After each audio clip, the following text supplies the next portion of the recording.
Welcome in. This is the early wedge. It is Friday, and we are almost halfway home in Houston. We'll get you up to date on everything that you need. Sia Nejad is here. Hello, Sia. What's up, Rick? Stepping in for Patrick or Jason. Yes. Nice to be on the show with you. It's not nice that the cut line looks like it's almost definitely going to be 3 under, and I have some lineups that require 2 under, so my DFS weekend is going to be a little slow. Well, before we get to that, let me just, give you the golf clap here, as if you don't do enough shows, as if you don't get in front of the camera frequently enough. That's right, you are. You're helping us out tonight. See, I mean, this is we called you from the bullpen, and we appreciate you in a big way. This is fun.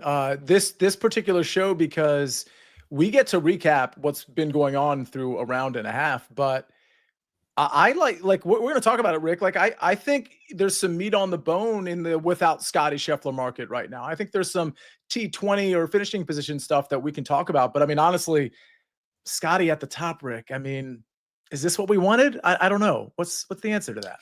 Depends on who we is. I don't know. Let's get people up to date on what's happening here. So they are finishing up round number 2. The coverage has ended, so that has generally in the past been our cue to hop on here. They will play until sunset. There was a storm that rolled through with electricity that set these guys back a couple of hours. Right now on the golf course, though, Sia, you mentioned that that cut line, which is currently sitting at 2 under. Much more likely it gets to 3 under because the guys after the rainstorm are getting just primo conditions. The sun is out, the course is soft and receptive. There is not a lick of wind out there. They're gonna destroy this thing until the sun goes down. And there's plenty of guys that aren't going to finish, and they're going to come out tomorrow, and it's not like it's going to be some like terrible conditions. It's going to be actually, as far as I can tell, not that I'm like reading radar right now, Rick, that's your job. But right. As far as I can tell, it's going to be really nice conditions tomorrow too. So I mean, we're just going to see. I mean, it's such a, no pun intended, perfect storm right now. You got preferred lies, you got no wind, you've got the most soft and receptive conditions you could possibly get. I mean, I saw a stat that I'm sure we were all watching the same thing. The number of birdies yesterday versus the number of birdies today. This was on whatever Golf Channel's coverage. It was staggering. I mean, this is right now is like the easiest course of all time. Yeah, and a golf course that has a lot of teeth, not getting a lot of help from Mother Nature this week. So it is playing softer and playing easier than usual. Let's get you up to date on what's happening that has already happened, I should say. And after just a kind of pedestrian 3 under round of 67 on Thursday, Scottie Scheffler looked like the number 1 player in the world in his second round. He tied the course record. He shot a 62. It was bogey free. In fact, Sia, he is bogey free for the week. He picked up nearly 4 strokes putting in this Friday round. And as of right now, and very likely into tomorrow and into the weekend, Scottie Scheffler is alone at the top of the board. Yeah, and that's part of the reason, I kind of said, it's amazing. But I think a lot of people thought we were going to see Scottie like start to pick it up towards the Masters, but not necessarily this well. So, for somebody that doesn't have a Scottie Scheffler ticket, or frankly, not a lot of bets in the without Scottie Scheffler market, this is just kind of one of those things. Like, I was listening to Keith Mitchell on PGA Tour Radio. I was driving a couple hours ago. I had it on PGA Tour Radio. And they were interviewing Keith Mitchell, and he's had a really good first 2 rounds. And we know how that usually ends up, right? So either way, whoever was asking him the questions was like, you got, I think he birdied his last 2. And they were like, well, you got to have a bunch of confidence going into round 3. And he had this response, this dull response. It was like, yeah, but Scottie Scheffler's at the top. So you kind of know how that's going to go. Like, that's almost verbatim what he said. And it's just one of those things, like, this is very impressive, but it just makes the rest of the golf tournament look like everybody's battling for second place. But as far as prep for the Masters and whether Scottie's ready and whether he's shaking off the rust, I mean, he's there at this point. He was about 3.5 to 1 to start this event. He is currently minus 150. So odds makers are saying he is the favorite versus the rest of the field to win the Houston Open with still golf to be played in the second round. So that creates a situation, Sia, where these guys who, whether they're done or whether they're out on the golf course, are going to be extremely long numbers. You know, Taylor Pendrith is one shot back. He's done. He's at 6-1. Minwoo Lee is 16-1. Nico Echeverria is 20. If you keep going farther down the list, you know, Rasmus Højgaard is 45-1. It's creating this crater in the odds board. And then the without Scottie market is actually the without Scottie and Rory market still. Yeah. That might be the place that you're alluding to getting your touchies in over the course of the next 2 days. 100%. I mean, to be honest, there's never, and thankfully we have this like without Scottie market, and hopefully all the major books open this market up. I think by tomorrow morning they will. But yeah, so pre-tournament we had without Scottie, without Rory. That market is still out there, and Rory's not really relevant in the conversation. But there's a few numbers that I think are good in the without Scottie Scheffler market. But I do want to say there's other markets that even if we weren't dealing with a without market, like the T20 market, T10, like there's a bunch of guys that are playing really well, like really sustainable golf, good experience here. We're coming in kind of hot. And we'll talk about it later in the show, but in the T20 market, T10 market, I think these guys are very live at really good numbers. But let me just throw a few names off here, Rick, real quick. In the without Scottie Scheffler market, without Scottie Rory market, but you know what I mean, without Scottie Scheffler market. So we know we have Pendrith at 10 under. So he's you know, we're taking Scottie out. Pendrith is the guy that we need to catch. Stephen Jaeger in that market is 25-1. Michael Kim in that market. Now Michael Kim is 5 shots back as opposed to the 6 that Jaeger is. So Michael Kim is 40-1. Isaiah Salinda also 5 back at 5 under, 90-1. Of those 3, and I just picked out 3 that I thought like I liked coming into the tournament that have been playing good golf. I like Jaeger at 25-1 and Salinda at 90-1. Salinda's been good, period. And this is the right course for him. Yeah. And really just has to get above Pendrith, right? And the rest of those guys. The real stat darling, and I mean, I could live with a lot of these guys here. Like the way Jaeger's setting up. Eric Cole is the stat darling. He's just, you know, flushing it from tee to green. He hasn't putted well this week, and I know he struggled in 2025, but usually the putter is the thing that lights him up. The other thing is, Sia, I mean, I don't know how quick you can be tonight. And when I say you, I mean people who are listening, or how quick DraftKings or BetMGM or anybody who has these live odds are going to be. But I mean, the board is lighting up. It's changing constantly because there are those guys out on the golf course. And to put this into perspective, Ryan Gerard is 3 shots out of second, Taylor Pendrith, and 4 shots out of the lead. He's only played 5 holes. That's crazy. Okay? So he's going to play a lot more golf tonight and a lot more golf tomorrow before this second round is complete. So, I mean, if I had nothing to do tonight, if it was a Friday night and I was hanging in and doing all that, like pretty good opportunity to be following along and seeing if you can snap one of these guys on the come up.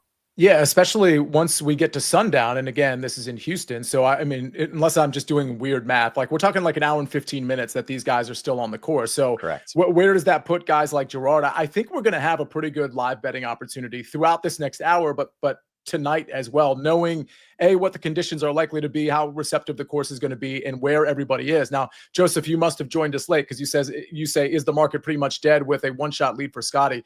Joseph, we're specifically talking about the without Scottie market. So it's absolutely not dead. As far as I'm concerned, this is a brand new tournament. We're just not counting Scottie Scheffler in it. So there's plenty out there for us. There's a line on Scottie Scheffler finishing inside the top 20 that if you want to put down $20,000, you can win 100. I do not recommend that, but if you got an extra 20,000 lying around, maybe that's good for you. To kind of stack up the rest of that leaderboard here. So we've got Pendrith at 10 under. We've got Jackson Suber in at 8 under. Keith Mitchell, Rasmus Højgaard, Gary Woodland, and Eric Cole all in at 7 under. Nico Echeverria is on an absolute ridiculous run right now. He is 7 under through his first 11 holes. He turned in 29. He's currently playing the 12th hole, so there's a chance that he ends up putting himself in the mix. There are also some fun markets like this. I'm trying to find it here. I've been clicking around. Where are you? End of round 2 leader. Nico Echeverria is 16-1. Now, he needs 3 more to get you a split on that, right? He needs 3 more to get you a dead heat would be 8-1. Yeah. 4 to get you the whole thing. He's in the fairway on 12. I know he is. I know he is. He's got a par 5 in front. I'm trying to see what the back 9. Let me see if I can find. The back nine is playing. It's got to be the tougher nine. It is the tougher Has nine. to be. Yeah, it is the tougher nine. Okay. It's not great. You're looking at like a dead heat in a good scenario. That's how I see that. I agree. You're looking for kind of like not a miracle to a dead heat, but like, yeah, a pretty good round to a dead heat. Okay, well, listen, we've got other guys to talk about. There are still star players out on the golf course right now trying to make it to the weekend. We've got a cut line that is furiously getting deeper under par. We're going to continue this conversation after a quick word from our partners. Guys, can you feel it? Legends were born here. History was made here. These are hallowed grounds. Hallowed grounds? The NCIS squad room? Well, I wasn't talking about that, but I was talking about Augusta National. All right. It's finally time for the Masters. I hear it's a tradition unlike any other. We're back. Now, the cut line, which for a lot of today, 1 under, moved to 2 under, now furiously firing towards 3 under par with the guys that still have to play golf. Currently on the outside looking in, Rory McIlroy. He is at 1 under, assuming he needs to get to 3 under. He's going to have to play his final 6 holes at 2 under par. That's obviously the biggest name on the wrong side of things here, Sia, but the implications around what this cut line is going to end up being, think Alex Smalley, who is in at 2 under. I mean, pretty significant. Yeah, Jacob Bridgman, a guy we've been on, and Rick, we talked about during the live show on Wednesday. He's at 2 under. JJ Spawn is at 2 under. I mean, these are guys that were at the top of the board. Well, at least JJ Spawn was at the top of the board behind the 2 heavy hitters. This 2 under line, I mean, Sahith and Harris English are currently there, but they still have 7 holes to play. Everybody seems to be, I mean, Thorbjornsen, I have to mention him because Jeff Stenberg is in the chat, but there's so much. And again, we're looking at 88% chance that it's the 3 unders that make the cut and not the 2 unders. So yeah, I need Smalley. I mean, I think a lot of people need some of these -2 guys because there's such a big group there. This is one of those situations where, as good as Smalley was, we knew he was going to be chalky. Maybe in DFS, we could have avoided him and just done the outright thing, which is also what I did, but lesson learned. Oh, you're on mute, Rick. God, I haven't done that in a while. The 6 of 6 rate is going to get smashed if this thing goes to 3 under. Aaron Rye already out. Depending on what Rory does, that could be a problem. You mentioned Jacob Bridgman, Alex Smalley. I mean, the 6 of 6 rate for fantasy lineups is going to get smashed here if this goes in the wrong way, and especially for Rory McIlroy is on the outside looking in. Okay, so as we kind of look through this, there are, again, we're not going to know this until tomorrow. This is going to wrap up tomorrow. They're not going to get this thing in. We're going to have to wait and see. Probably have an early wake up call. But when you are like, what are we looking for? Is there a guy that we can keep an eye on? Is there a type of player that we can look forward to over the course of the weekend? You know what I mean? Like we don't have the 3rd round matchups yet. We're not going to get those until tee times are set. But this is that chance. We see often guys that make the cut on the number and go on a run and finish inside the top 10. This is actually those guys with more holes to play right now. So like how far down the board can we find a golfer where maybe that live top 10 number is now more in play? So I have some thoughts on some live top 10 type numbers. And again, we do have the benefit of potentially waiting this out a little bit and waiting for this round to close shop, or not this round, but at least this day to close out. But there's some T20s, T10s I like. And then there's just some players, Rick, that I like that are just playing really good, sustainable golf. I do want to mention something before I get there, though. Joseph Boza says there is a 22% chance it will go to -3. I'm looking at a 90% chance it will go to -3. So I hope Data Golf is wrong, but that's what I'm looking at currently. Yeah, so, it depends on your. I know what Joseph's talking. It depends on your model. Okay. Which I think it's going to 3. I think it's going to 3. Pretty significantly. I think it's going to 3. Yeah, I mean, I don't know if Data Golf is the gospel on this, but that's usually where I go, and they've been lingering around 90% at -3 for like a couple of hours now. But let me get back to your question, Rick, and maybe we can figure that out later. But okay, so guys that I think are playing sustainable golf that I'm going to consider in the T20, T10 market, maybe in the without market, and definitely in the matchups market when matchups eventually come out. Davis Thompson. And I do like him in the top 20 market. He's T25 right now, and you can get a plus number in the top 20 market, including ties for Davis Thompson. I like him. Had a good day today. I already mentioned Isaiah Salinda and Steven Jaeger. Love how they're doing it. Jaeger is probably the guy I'd want to emphasize more in matchups than Salinda, because I think Salinda, we don't have enough info on him. Jake Knapp, Michael Kim, and Taylor Pendrith. Those are guys that are doing it in such a way that I'm like, all right, especially if the conditions are going to be similar tomorrow than they are today. Those are guys I think you can back. The one question I'm going to lob back to you, Rick. So maybe this is just more a weather conversation, but Taylor Pendrith, in theory, wasn't supposed to be good here because of the around the green play and how awful he is at it. Around the green play is not really coming into effect here because of the weather, right? So we have to assess like this particular course, Memorial Park, next year, like just trying to figure out what the weather is. Because if well, bad, just get ball strikers, right? So the thing is that, and I thought I heard somebody on the broadcast say this, but the lift, clean, and place scenario makes the shots around the green so much easier, right? Oh, okay, when you are in a year where they don't have any rain and it's pretty dry, you get down on those closely mowed areas around the greens, and it is these tight, scary lies, which is like, oh, am I in, like this could go south for me. Now they get to pick it up, clean it. They prop it up real nice. They open up the club face and they whoop right underneath of it. Like it's so much easier when they can put their hand on their ball in the short game shots. But the Pendrith stuff is interesting because he's driving it like, okay, right. He's hit 61% of his fairways for the week. He's hit more than that in terms of greens and regulation. But like you said, the scrambling's been sharp. He's gotten up and down from the bunkers in half of his attempts. So yeah, I think that he is somebody who has certainly benefited from the first 2 days of those soft conditions. The one guy that I want to, if he makes the weekend, which is not a guarantee right now, is Maverick McNeely, who has 5+ holes to play. He's playing the 13th hole right now. He's currently sitting at 2 under par. He has lost 2 strokes putting this week. That is something that he usually ranks inside the top 10 at. If he can flip this pretty quickly, make a couple birdies coming in, find something on the weekend, he's 4.5 to 1 to finish inside the top 20. We're going to cut this thing down to, 65 and ties, something like that. And I think he's probably one of the top 10 or 12 players in this field, especially if we cut Smalley and Bridgman, and who knows what Rory's going to do, and Highsmith's on the wrong side of it, right? So like we are kind of cutting a lot of this talent that we talked about early in the week.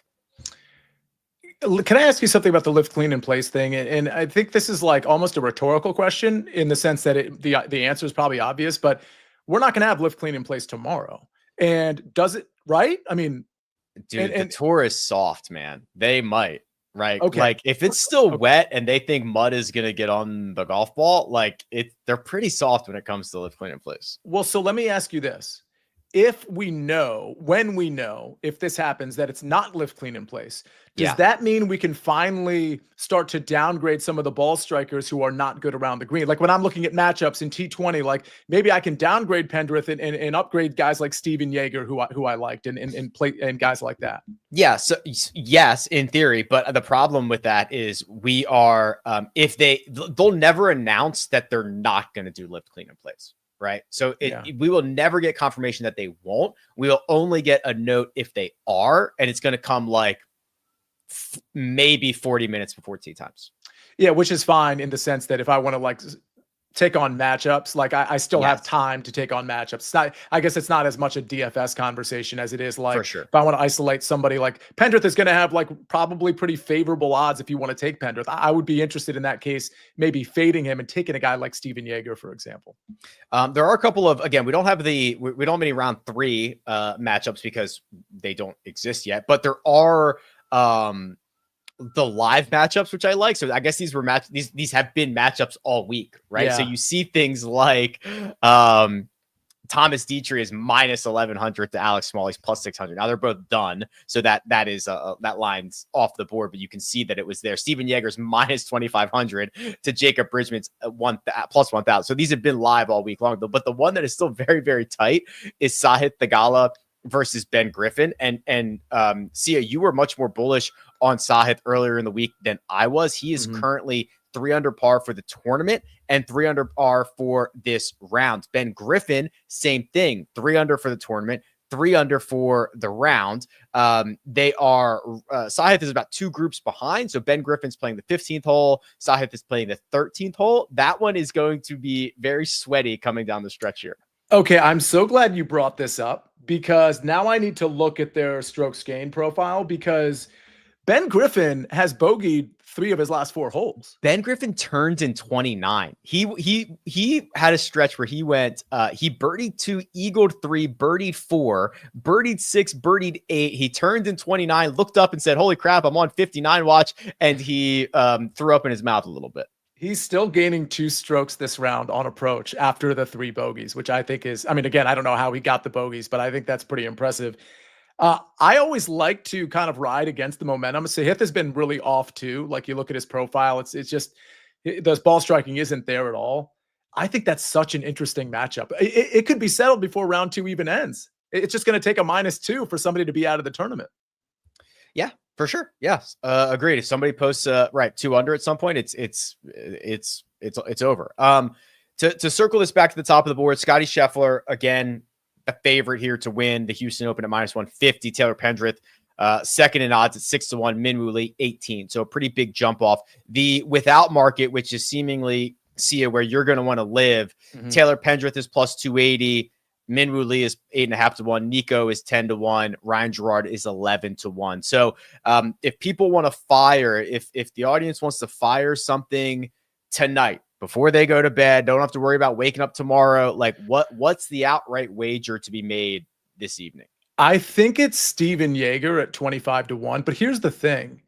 I think you should wait to make this because I don't think this number is going to get worse. I mean, I don't think it's going to get worse in the sense that I don't think it's going to get shorter. I think it can only get longer if some of these other guys continue to catch fire, like a Min Woo Lee and like some of the guys that are on the course continue to make birdies, and then they're going to separate themselves a little bit more from Steven Yeager, and then he's going to be 28-1 instead of 25-1. He's off the course. Yeah, this is interesting. He's done. So it's only going to get longer for him, assuming these guys go low. But what you have is you kind of have a ceiling built in here. If we don't think anybody's going to get to past Taylor Pendrith, so Pendrith has built this barrier at 10 under par. Nico Echeverria is 2 off of that with 6 to go.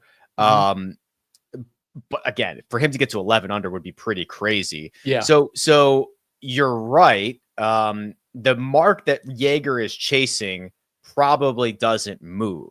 Maybe there's a couple more guys there, but the likely scenario is that Yeager in the without market is going to enter the weekend 4 back, and in the with market, he's going to enter 5 back. That's right. That's right. Because again, if the conditions weren't optimal, I'd be like fire on Steven Yeager right now. But because Min Woo still has plenty to play, and let's see, Echeverria has still plenty to play, I just don't see them backtracking enough to make that number on Yeager any thinner than 25-1. All right, I'm gonna write it down. 25-1, Steven Yeager. I guess I can come back to this, and we'll see what he is in the morning, because I think you're right. I think it only goes to 28 or 30. And for the record, I think in the, if you look at Yeager and don't forget, Yeager won this last year. I mean, he was a solid look coming into this tournament. In the top 10, including ties market, Steven Yeager is plus 160. I think that's a pretty good number too. I mean, right now he's obviously 5 back, or is it 4 back? But he's technically T11 with a bunch of people. But I mean, is he going to pass Ryan Gerard? I think so. Is he going to pass Gary Woodland, Rasmus Højgaard? I think so. Keith Mitchell? I think so. Jackson Suber? Yes, I think so. The question is how many people are going to pass him? And when I look at the field right behind him, there's some names there. Tony Finau, Michael Kim, Jake Knapp, Celinda's playing well, Sam Ryder, Toasty. But I think he's firmly in there. And that number is including ties. You're getting a plus 160, unless I'm reading it wrong. It's either plus 160 or plus 200. It's plus 160. I think this guy finishes the tournament T7 or better. Yeah, I see what you're looking at now. And it's it's moving all over the place, but I see exactly what you're looking at. Okay. Yeah. Wow. Well. We are in for a exciting Friday finish and a round 2 Saturday finish. They are going to play for about another hour until that sunlight completely wanes over Memorial Park. And then they will cut this thing up tomorrow and get back on track, I presume, because the forecast does look pretty good the rest of the week. Sia, any final thoughts before we get out of here? Yeah, I have a final thought. So, I live on RRG. I live on Rick Run Good. That's how I set up all of my tournaments. And sometimes there's a guy that'll pop up there and he's kind of like new to the tour or whatever, or maybe he's not new, but he's just been bad for a while. And then he has like a few good tournaments in a row, or maybe a longer stretch than that. And then all of a sudden he becomes like a model darling. He becomes like, when you go to rickrungood.com, he becomes that guy that's just like popping in all the models. Like Kurt Kitayama, a pretty good example of that. And he just like crashes and burns for like 5-6 tournaments in a row. Well, one newcomer who was kind of that guy and really didn't show much since the century, really didn't show much in terms of like paying off the metrics that you were seeing. Do you know where I'm going with this, Rick? I don't. I'm it's not. Jackson I won't Suber. Oh, he Jackson was like Suber. He was like the super metrics guy, and in terms of like it's a short sample size, but like he would, when you would do a model, he would just always pop up because there's only so much for him, and he popped early, and like he would always show up, and you'd never really play him, or sometimes I did and didn't work out. Well, look at this guy. Like he's what is he inside the top 5 right now? Yeah, incredible talent. Young kid. I think he's still don't quote me on this, but he either is still an amateur or just became a professional. I can't remember, but he's a incredible talent. Yeah, I think he just became a professional. Yeah, I think that's right. That would make more sense. Okay. Anyway, so that's my last word, is that these model darlings, sometimes they never pop and sometimes they do. And Jackson Suber, at least for 2 rounds, has. I love it. All right. Well, lots of golf still to be played. That's the good news. Yeah, baby. Yeah, run that. I love it. Oh, that's tough. That's tough. All right. We are going to be back. Oh boy. Sunday. Yes. Right? Sunday. Oh, thank you. Sunday at 1:00. Yeah. I was like, oh, you're queuing me. Well, Sunday I just was like mostly queuing somebody that was not myself. Yeah. Sunday at 1:00 is our live show. So we're going to have a lot of live sweats. And again, don't think like some people, when Scottie Scheffler's in the lead and he's minus 140, or by Sunday, maybe he's minus 300. That doesn't mean there's no betting action. We've got the without market. We've got the finishing position market. We've got the matchup market, the 3-ball market. Well, probably not 3 balls over the weekend, but you never know.